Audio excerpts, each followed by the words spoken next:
Bihać, en Bosnie-Herzégovine. Nous sommes ici à quelques mètres seulement de la Croatie et donc de l'Europe, dont ils rêvent tous.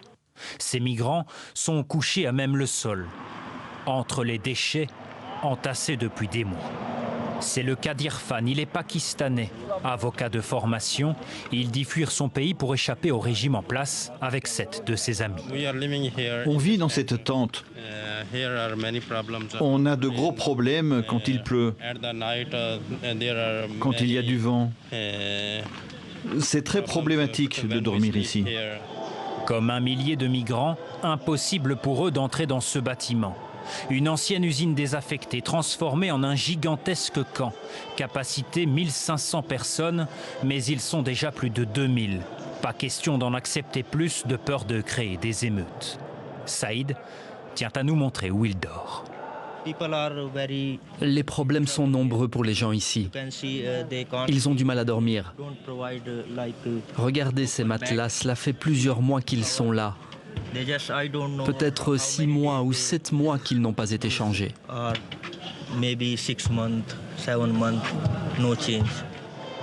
Ici, il fait plus de 35 degrés. L'odeur est insupportable, mais au moins, ils sont logés et nourris par l'Organisation internationale des migrations. Pour ceux qui sont dehors, il faut se débrouiller. Heureusement pour certains, dans ce restaurant à quelques kilomètres de là, ils peuvent compter sur la population.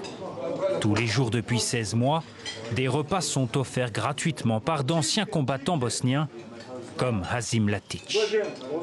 En Bosnie, on a été en guerre pendant 4 ans.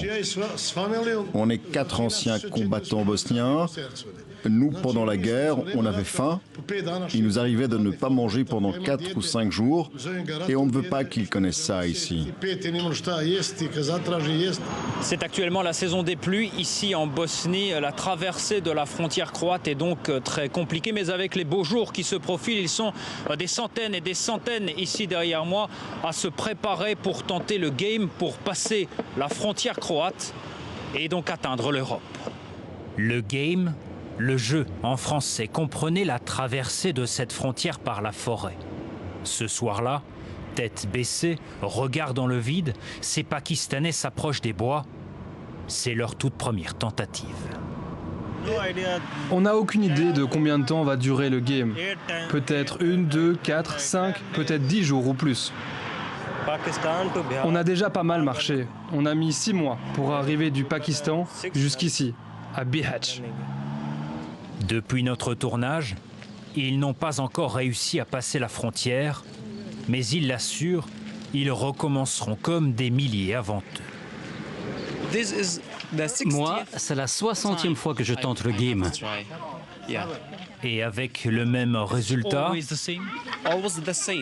c'est toujours la même chose. La police croate nous attrape après 15 km.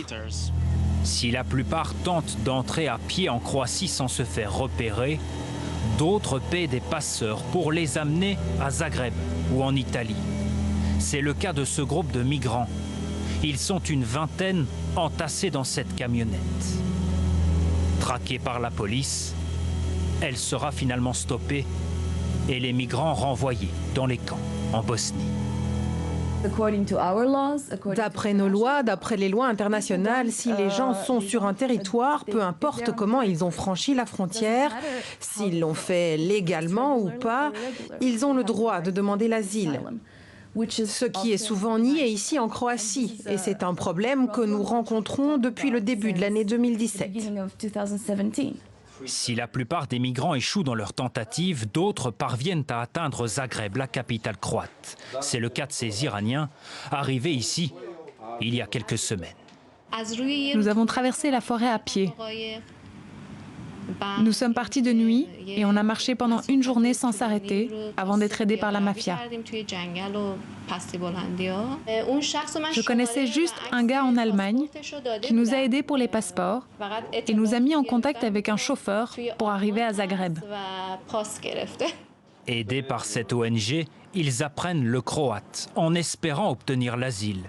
S'il ne leur est pas accordé, ils seront alors renvoyés dans leur pays. Je suis fatigué d'être sur la route. Je n'en peux plus de cette situation pour moi et mon fils. J'attends d'obtenir l'asile. J'ai déjà fait 3 interviews, il y a 4 mois. Et maintenant, je suis dans l'attente de la décision. Mahdi a réussi à atteindre l'Europe. Mais pour lui, comme pour des milliers de migrants, le chemin est encore bien long.